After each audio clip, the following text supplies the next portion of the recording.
اور جب تم سفر کو جاؤ تو تم پر کچھ گناہ نہیں کہ نماز کو کم کر کے پڑھو،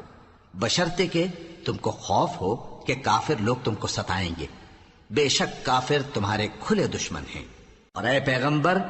جب تم ان مجاہدین کے لشکر میں ہو اور ان کو نماز پڑھانے لگو تو چاہیے کہ ان کی ایک جماعت تمہارے ساتھ مسلح ہو کر کھڑی رہے،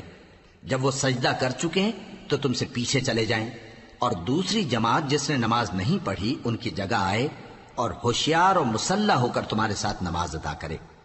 کافر تو چاہتے ہی ہیں کہ تم ذرا اپنے ہتھیاروں اور سامان سے غافل ہو جاؤ کہ تم پر یکبارگی حملہ کر دیں،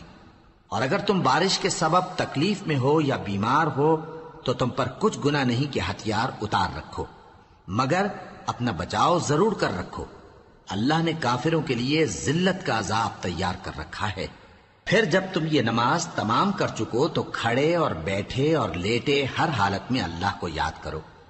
پھر جب تم مطمئن ہو جاؤ تو پورے آداب کے ساتھ نماز پڑھو۔ بے شک نماز کا مومنوں پر اوقات مقررہ میں ادا کرنا فرض ہے۔